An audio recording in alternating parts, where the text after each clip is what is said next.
Suon. So salamat sa pribilehiyo nga makadalata sa pulong sa Ginoo. So ako guys si Pastor Ivan Nakuwang. Siya ay Lubay Baptist Church sa komisyonary sa Lutanga, sa Buong Masibugay, sa San Isidro. Usa ka future na ato ang area ng pagdadalod. So mga higala na ako diri aron nga mo sangyaw sa pulong sa Ginoo o tuguting ang ato ang mga kinabuhi, ang ato ang kasing-kasing hunahuna muhatag tagigayon gyud sa pagpaminaw kay importante kining pulong sa Ginoo labi na sa tuwa nga pagpangandam sa tuang kaluwasan. So pray ta before ta magpadayon. Ginoong Dios, salamat karon sa kapunon. Once again, salamat sa inyong pagkamaayo sa inyong kinabuhi. Tugote Ginoong Dios, ni ikaw padayon magapanalangin. Kailangan nimo kaalam Ginoong Dios sa masabtan ang inyong pulong o bilang magwali, tugote Ginoong Dios nga may mong mouthpiece ang ako ang kinabuhi Ginoong Dios at baba sa pagwali sa pulong. Igay kaalam nga masabtan Ginoong Dios sa mga tao Ginoong Dios nga naminaw ani nga buluhaton Ginoong Dios ani radyo sa pagwali sa pulong Ginoo. Dalaygon ka ug Ginoong tanan in Christ we pray. Amen. So nalang ko'y mga pipila ka mga verses, mga higala, mga igsuon na ako ang i-share ninyo tungod kay importante no ang kining gitawag nga kaluwasan sa tuang kinabuhi kay ning pangandaman mo pangandaman gid nato ning gitawag nga kaluwasan kay sa tanan nga pinakaimportante ang kaluwasan gyud kay maunsaon man lang na nga ilado taning kalibutan unsaon man nga mahimo tang dato aning kalibutan apan ang ato ang kalag no dili makasigurado kung asa kini mo pauli.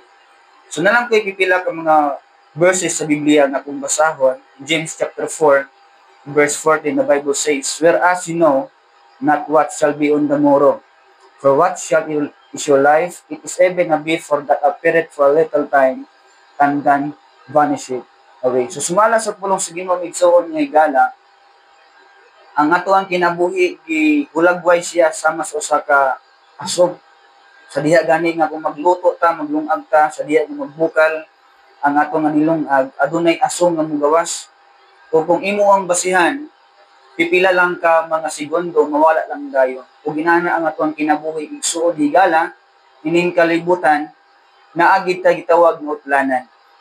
Wala ta kay bawo sa tuang ugma kung asa lang takwaon sa gitawag kamatayon. Pero usa ka importante igsoon higala nga kanabang sa dili pa ta moabot sa gitawag kamatayon is makasigurado ta nga atong kalag mupauli sa langit. Kay daghang mga tawo karon nga nanawad-an sa gitawag kinabuhi. Muna nga ikaw sa diha nga buhi pa ka, makadungog pa ka, maka-confess pa ka sa imong mga sala. Tagai o higayon bisin pa sa pipila ka mga segundo ang pagpaminaw sa pulong sa Ginoo. So nalang ko'y usa ka pangutana igsoon higala unta nga kini nga pangutanaha imo kining matubag diya sa imo ang hunahunaw kasing-kasing. Kung ikaw man karon naminaw, i-try nga ipangutana kini sa imo ang kaugalingon. Pananglit ba kung kining gitawag nga kamatayon o muabot kini siya sa imo ang kinabuhi? Karon ba nga buhi pa ka, ikaw ba makasigurado nga mupauli ang imong kalag sa langit? So kana nga pangutana usa kana sa kaimportante nga imo kana siyang matubag samtang buhi pa. Kay moabot ang punto nga dili nakakatubag ni ana tungod kay niabot na sa gitawag kamatayon. So siguro mingon ka pastor, murag dili pa man ko kasigurado ni ana tungod kay aduna ko'y mga sala. Muna nga, importante karon nga buhi patay igsoon makahigala nga makaangkon ka sa gitawag kaluwasan. Unsa man ang imo ang denominasyon, unsa man ang imo ang simong simbahan, tuguting nga imo sa nang ipadaplin o nakay kasing-kasing nga maminaw nini nga pulong sa Ginoo. Kay gani gingon ang 2 Samuel chapter 14 verse 14 nga sama ng tubig nga kung mahulog sa yuta nawa na gid na di na gid na mo mapunpon ug sama pud anang baso nga kung mabuak man gali ng baso di na gid mo na maporma di na gid na mabalik nimo sa iya original nga porma na ina natong kinabuhi igsuon nga kung mamatay na gid tawa na gid tay mahimo ang importante nga madawat nimo si Jesus Christ. So gingon pa Biblia igsoon kung mga pipila ka mga rason nga ngano ang tao nanginanglan man sa gitawag kaluwasan sa iyang kalag. Okay? So naay mga pipila ka mga rason. O kini nga rason gingon ang Biblia sa Roma kapitulo 3 bersikulo 10. Muni rason nga ngano nga sa diha nga buhi ka kinahanglan kang manigurado mangandam sa gitawag kaluwasan.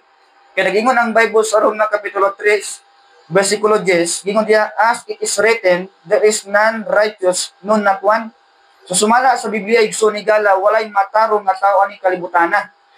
Subot pasabot, ikaw ug ako nining kalibutana makasasala ka. Muna nga usa ka rason nga samtang buhi pa ka kinahanglan kang makasigurado nga imong kalag sa langit mapauli. Kay kung di ka kasigurado, igsoon ni gala, automatic ang imong kalag, impernohonon. Tungod kay dili man ta matarong aning kalibutan. Masin pang unsa ang imong kahimtang, madato man ka, mapobre man ka, mailado ka man, or ikaw man ang elder, or pinaka-bright, pinaka-talented nga tao aning kalibutan na sumala sa Biblia. At as it is written, there is none righteous, no not one. Walay matarong igsoon. Muna nga kinanglan ta. No? Muna nga ang tambal ang igsoon higala aron ang imong kalag dili malaglag sa kalayo sa imperno sa imperno si Jesus Christ ra gyud. Ug gani gingon pa ang Biblia sa Roma 3:23 kay ang tanan nakasala ug nakabsan sa himaya sa Dios. Muni ang rason ngano ang tao nanginanglan og kaluwasan, ang rason ngano ang tao kinanglan makadawat ni Kristo Jesus sulod sa imong kasing-kasing imo ang bugtong ug manuluwas imong kalag. Tungod kay gingon ang Biblia, tanan ta makasasala. So mingon siguro ka nga gamay ra man akong sala o nabuhat, sumala sa Biblia tanan ta makasala. So kini gitawag nga sala wala exempted ni. Mapastor ka man, mapari ka man or unsa man ang imong klase nga kahimtang, makasasala tang tanan. Ug nakaibalo na ta igsoon higala unsa klase nga sala nga atong nabuhat. Halimbawa atong mata una-una misuryahan, binuhatan og atong kasing-kasing. So tungod kay tao lang ta, makasala gid ta. Og timan ana to igsoon ni gala nga ang sala adunay bayad. Bingon ng Roma 6:23 kay ang bayad sa sala kamatayon. Mao na ang rason nga manigurado ta. Dili sala nga ang tao manigurado samtang buhi pa. Kay gingon ang Biblia sa ikaduhang Korinto 6:2, karon ang adlaw sa kaluwasan. So samtang buhi pa ang tao naasay kanang assurance nga makadawat sa gitawag kaluwasan. Gani gingon ang Biblia na kung maunsa man kung maimo ang tanan sa kalibutan apan imong kalag malaglag sa kalay sa imperno. Mark chapter 8:36. Muna nga wa gyud mahimo. Mailado man kaning kalibutan, madato man kaning kalibutan, ikaw may pinaka-bright aning kalibutan, ikaw pinaka-talented aning kalibutan na unsa may maangko nimo ana kung imong kalag may imperno.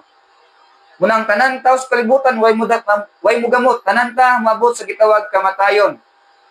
Muna higala kung ikaw nakadungog ani nga mensahe karon sa pulong sa Ginoo, tuguting ang imong kasing-kasing open aron nga masabtan nimo nga ikaw di ay nanghinanglan ug manluluwas. Tungod kay ikaw usa ka tawo nga makasala. Muna gingon ang Biblia ako balikon Roma 6:23 kay ang bayad sa sala kamatayon. Ug ang imong kalag nanginanglan og kaluwasan kay kini atong lawas igsoon ni gala mubalik ka magid ni sabog. Unsa man kini kagwapa, unsa man ni kaputi, unsa man ni kaabilidad ni atong lawas mubalik ka ni sabog kay abog tagikan. Muna nga paguman og lubong bugog ni nabilin. Kay ang atong lawas akong balikon gikan na kini sabog. Apan ang imong kalag kay mo ni nakasala hukman kini sa Ginoo. Gingon ang Hebrews chapter 9:27, and as it is appointed unto men once to die, but after this, the judgment. Muna nga, ayaw rason nga buhi pa ko ay pastor. O, di pa ta kinalang manigurado. Ayaw nang kita inaanak naman. Kaya kung buhi pa ang tao nga di kasigurado, samot na gyud kung kwaot sa gitawag kamatayon. O ang atong kalag igsoon higala, automatic ini, muatubang sa Ginoo. Ug hukman niya ang imong kalag kung asa mo pauli. Dayon, dili man ang ato ang reliyon mo'y makaluwas, igsoon higala. Kung dili lang tao ni Jesus Christ, ang imong pangalan kung nasulat ba sa libro sa kinabuhi according sa Revelation chapter 20 verse 14 and 15. Munang gingon diha sa Revelation chapter 20, verse 14 and 15, and death and hell were cast into the lake of fire. This is the second death. And whosoever was not found written in the book of life was cast into the lake of fire. Muna igsoon, importante gyud. Kay kini atong mga naabot aning kalibutan, kana imong na-achieve nimo aning kalibutan, igsoon igala ato ra gid nang biyaan. According sa unang Timothy 6:7. Biyaan na gid nimo na muna importante ang imong kalag. Okay? Ang imong kalag nanginahanglan og manluluwas. Kay kung ang tao dili maluwas, ang iyang kalag impiernohonon. Ug nasayod na ta igsoon higala ang impierno tinuod gid ni. Na may tao siguro nga magyaga-yaga, magbugal-bugal, nga di mo to impierno, or ang uban mingon ra gid nga ang impierno usa ka fairy tale. But the Bible tells us nga ang impierno tinuod. O gani ang Biblia nagsulti ug masin pa si Jesus Christ nagtudlo po og bitungod sa gitawag nga impierno. Ang kining impierno igsoon higala usa kini ka lugar nga diin ang kalag mosakit. Dili nga malipayon ang imong kalagawas, imong kalag may impierno, dili ka makaingon nga malipayon ka. Kaya gingon gani ang Mark chapter 9 verse 44 down to 40, 3 times ning gibalik sa Ginoo. Where their worm dies not and the fire is not quenched. So 3 times but pasabot, importante ang imong kalag nga makadawat sa gitawag kaluwasan. Kay ang imong kwarta, ang imong bandi, ang kalibutan, imong ragbibiyaan, dili na makaluwas sa imong kalag. Only Jesus Christ ragyod ang makaluwas sa imong kalag. Sumunang gibasa kanina ang John 3:16. John 14:6. Tungod kay si Jesus Christ ragyod ang bugtong pamagi aron ang imong kalag dili malaglag sa kalay sa impierno. Mumingon siguro ta nga wala pa may ning adto sa impierno pastor nga ning balik sa kalibutan aron nagsulti nga dunay impierno. Apan kung atong basahon ang Luke chapter 16 verse 19, kung imo na siyang last nga basahon igsuon, dili na siya matawag nga parabol. Kung magsulti tag parabol, dili na siya mugamit og ngalan sa tao. Apan kana igsoon higala tinuod ng istorya nga nay usa ka tawo nga pobre ug ang iyang ngalan sila Lazaro ug napoy gitawag nga dato. Buto sabot kung imong basahon ang tibuok verse sa Biblia sa Luke chapter 16, dili ingon kay naluwas or nalangit ang katong pobre nga si Lazaro tungod kay pobre siya.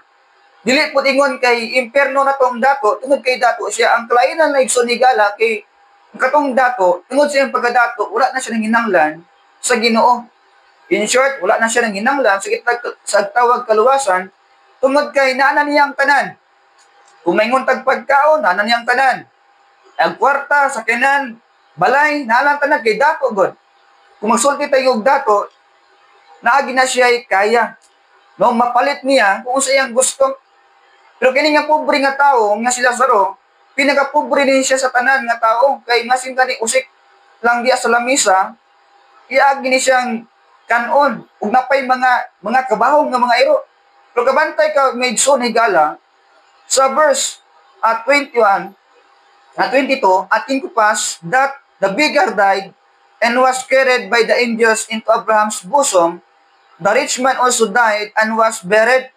So namatay ang usa ka pobre nga si Lazaro ug ang dato pod namatay ug ang iyang lawas gilubong. But kabantay ka sa 23 igsoon, and in hell he lift up his eyes, being torments, and see it Abraham's afar off, and Lazarus in his bosom. Muna igsoon higala, ayaw na pagbutang ang imong kalag na sa impierno, dahil maingon ka nga tinuod gid ang impierno. Kaya ato ra ba nga term bilang tawo ni kalibutan, ulahi na gid ang pagmahay.